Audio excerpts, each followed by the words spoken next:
Oke, anak-anak, kita akan melanjutkan pembahasan selanjutnya dari pesawat sederhana, yakni bidang miring. Nah, dalam bidang miring yang sering kita temui dalam kehidupan sehari-hari, coba Ibu mau kasih contoh dari dua jenis tangga, ada tangga A dan tangga B. Tangga A itu lebih panjang jaraknya tapi lebih landai, sementara yang B dia lebih pendek tapi lebih curam. Nah, dari dua tangga ini kira-kira mana ya yang membutuhkan tenaga yang lebih besar? Coba dipikir. Tenaga yang dibutuhkan tuh berarti lebih capek, kira-kira yang mana yang lebih capek? Oke, mari kita jawab dengan pembahasan dari materi bidang miring. Nah, sekarang ini Ibu mau recall kembali ingatan kalian. Kalau misalnya sedang membantu ini nih, ada ibu-ibu yang pengen ngangkat galon. Wah, ini bapak-bapaknya kemana nih? Kok galon diangkat sendiri sama ibu-ibu? Galon ini tuh punya gaya berat ya. Ini W-nya itu sebesar 200 Newton. Ini W kecil harusnya. W kecil, gaya berat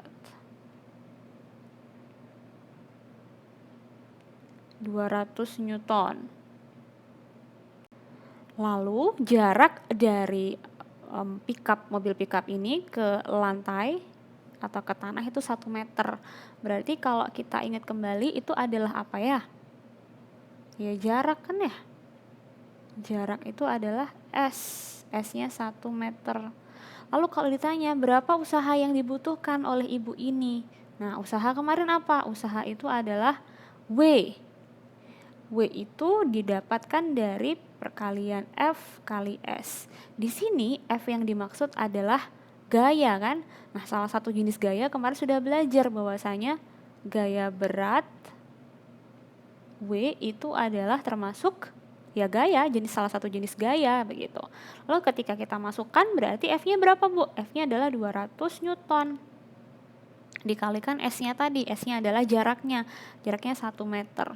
Lalu ketemulah 200 kali 1 ya 200 Nm. Nm ini satuan lainnya adalah Newton. 200 Newton. Oke, nah jadi usaha yang dibutuhkan untuk ibu ini mengangkat galon itu adalah sebesar 200 Newton. Lalu ketika kedua anak-anak, nah kondisi yang kedua ini adalah kalau ibu ini pakai papan. Pernah lihat kan orang kalau pakai galon, ini kalau di Indonesia sering sih, kalau di sini Bu nggak pernah lihat orangnya nih. Ini dikasih bantalan begitu, lalu nanti galonnya digulingkan, ya, lalu nanti disorong ke sini. Ini kurang mengguling nih. Nah, jadi kalau disorong ke sini, berapa ya kira-kira usaha yang dibutuhkan? Nah, kalau di sini keterangannya bahwasanya panjang lintasan dari bidang ini adalah 2 meter. Nah, anak-anak, ini yang akan pelajari pada konsep bidang miring. Dalam bidang miring, perlu diamati ya, ini hati-hati, catat baik-baik juga di buku kalau perlu. Ini adalah bidang miringnya. Di dalam bidang miring ini terdapat beberapa komponen anak-anak. Apa komponennya, Bu? Pertama, dari ujung bidang ke bidang yang lain. Dari ujung bidang miring satu ke bidang yang lain, ini diketahui atau dikenal dengan S. Oke? S itu adalah jaraknya tadi. Nah, lalu si bidang miring ini ketika disandarkan itu kan pasti memiliki ketinggian. Nah, ketinggiannya itu ada di sini. Dari H. H itu adalah height. Ya kan? Nah, lalu ketika benda itu disorong atau ditarik, nah ada dua kan jenisnya kemarin, gaya itu bisa didorong atau ditarik. Ini adalah menunjukkan benda ini mengalami pemberian gaya yang ditarik atau didorong. Sementara dari benda itu sendiri dia akan memiliki yang namanya gaya berat. Gaya berat itu kan searah dengan gravitasi. Oke? Jadi di sini W itu adalah ini di sini nih. W itu adalah gaya berat atau berat beban. Nah, berat itu termasuk diinget-inget ya. Berat atau berat beban itu termasuk salah satu jenis gaya, yakni gaya berat. berat. Oke. Setelah itu F-nya apa? F-nya adalah gaya itu sendiri. Jadi ada dua gaya itu nanti, gaya yang ditarik horizontal dan gaya yang ditarik secara vertikal. Vertikal ke bawah mengikuti gravitasi. Lalu dari bidang miring ini memiliki S tadi lintasan atau panjang bidang miring. Satuannya meter. Lalu bidang miring tadi disandarkan memiliki ketinggian yang disimbolkan dengan H, yakni tinggi bidang miring. Nah, dari formulasi ini kita dapat mendapatkan ini nih, formula ya, pattern, bahwasanya W itu akan sebanding dengan jarak lintasannya, sementara gaya horizontal itu akan sebanding dengan ketinggian bidang miring. Tuh, diinget-inget ini ya. Inget aja pokoknya, ya harus diinget sih. Dari formula ini. Lalu dari formula ini apa Bu yang bisa kita dapat? Nah, seperti biasa kita bisa otak-atik. Kalau misalnya nanti diketahui WFS sementara dicari H, gimana caranya Bu? Nah, coba ya. Ini berarti jadi tugas nih. Kalau diketahui W, bagaimana caranya mencari W? Ingat, tutup dulu W-nya, lalu tersisa apa? Oh, tersisa F. Tersisa F, S dan H Bu. Ingat bahwasanya F dan S ini adalah dikali silang. Berarti jadinya apa dong? F dikali S, ya kan? Tersisa apa? Tersisa yang ini nih. Tersisa yang H. Nah, hanya menjadi yang di bawah. Oke? Nah, coba lengkapi. Sekarang kalau mencari F, kira-kira F-nya ditutup dulu. Nah, kalau mencari F, bagaimana ya caranya? Siapa ya yang di bawah? Oke, Ibu kasih clue dulu deh. Kalau yang dicari F berarti yang di bawah adalah S-nya. Nah, sekarang yang jadi penugasan nanti yang harus dijawab di Edmodo, bagaimana kalau yang dicari itu S-nya dan juga H-nya? Ya, Ibu tunggu screenshot atau salin di buku tulis. Oke. Dari situ tadi akhirnya kita bisa menjawab permasalahan yang ini nih. Berapa usaha yang dibutuhkan kira-kira untuk memindahkan galonnya ke atas pickup tadi? Ini menggunakan konsep bidang miring. Nah, apa saja yang diketahui? Oke, kita list dulu ya yang diketahui apa. Seperti biasa, D1 diketahui tadi si galon ini nih. Galon ini punya berat berapa nih? Berat itu gaya ya, diingat-ingat kalau berat benda itu adalah gaya. Jadi kita simbolkan dengan W kecil. Jadi W kecil atau berat dari galonnya sama dengan yang di awal tadi, tetap sama 200 Newton. Apalagi nih yang diketahui? Nah, tadi di awal 1 meter kan ketinggiannya, berarti di situ kita nulisnya bukan S yang kecil tadi ya, melainkan karena udah pakai konsep bidang miring. Bidang miring tadi yang tinggi ini nih, yang Ibu kasih coret-coret ini adalah sebagai H. Sementara yang 2 meter ini ke situ, ini adalah S-nya. Nah, S yang panjang lintasan. Dengan gitu kita tulis hanya sebesar 1 meter. Sementara S-nya panjang lintasan diketahui 2 meter. Nah, dari sini apa yang ditanya? Tetap sama kan? Berapa gaya usaha yang dibutuhkan? Nah, usaha di sini adalah bukan usaha sih, gaya, sorry. Gaya yang dibutuhkan berapa nih kira-kira? Yuk kita masukkan tadi. W itu dengan F, S itu dengan H. Kalau yang dicari F-nya, maka menjadi W kali H dibagi S. Masukkan angkanya. 200 dikali H-nya tadi 1 dibagi S-nya 2. Coret-coret 100 kan ketemu 100 Newton.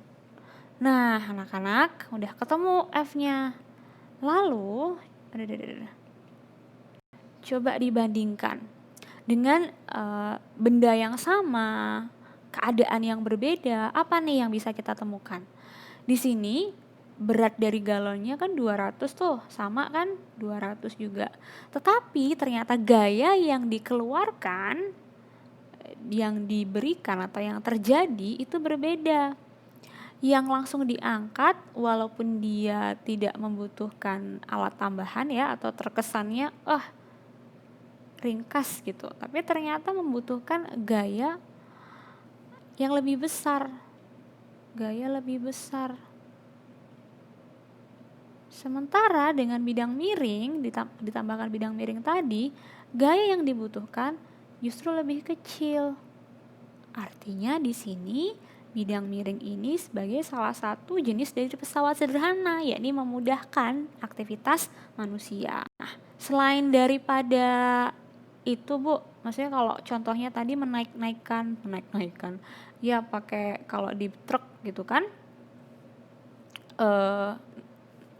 meload, mengangkut, menaikkan barang-barang dari tanah ke dalam truk gitu, pakai tadi bidang miringnya. Apa saja nih yang bisa diterapkan, atau penerapan apa saja dari bidang miring dalam kehidupan sehari-hari? Benda-benda apa yang menerapkan konsep bidang miring? Nah, yang pertama ini ada pada kapak. Lalu kalau kalian lihat gergaji, itu gergaji yang ada di gerigi-geriginya ini, atau yang kelihatan banget di pisau. Nah, pisau ini kan kenapa harus diasah sebelah sininya? Nah, itu semakin menambah dari bidang miringnya, ya kan?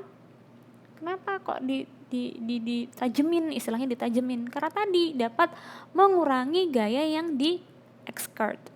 dikeluarkan. Nah, kalau sekrup atau paku di ujungnya ini dibuat miring. Kalau istilahnya sekarang kalau misalnya kita ngelihat atau menyebutnya bukan bidang miringnya, tapi dibikin tajam gitu kan. Nah, padahal itulah penerapan dari konsep bidang miring. Itu tadi pembahasannya. Nah, kenapa kok bisa kapak ya atau baji ini bisa memberikan manfaat dalam kehidupan sehari-hari? Karena sama seperti benda yang di awal, gaya vertikal yang dihasilkan dari baji ini jauh lebih kecil, sementara gaya yang menyamping lebih besar. Akhirnya ketika gaya menyamping lebih besar, dia bisa membelah balok kayu dengan mudah. Oke. Nah, kalau sekrup nih, sekrup. Gimana cara memasang sekrup? Sama nggak kalau misalnya pakai palu gitu kan? Palu itu langsung di apa istilahnya ya? Di dok di dok. Nah, kalau pakai skrup kan tinggal diputar aja. Nah, gimana konsep memutar ini bisa memberikan gaya yang lebih kecil? Karena gaya putar itu lebih kecil dibandingkan gaya vertikal besar tadi. Artinya kalau ini dipakai palu yang di dok gitu kan, turun, itu lebih besar justru energi yang dibutuhkan dibandingkan ketika memutar, ya kan? Nah, lalu ini juga dalam kehidupan sehari-hari. Kenapa sih Bu kalau di pegunungan itu jalannya dibuat berkelok-kelok?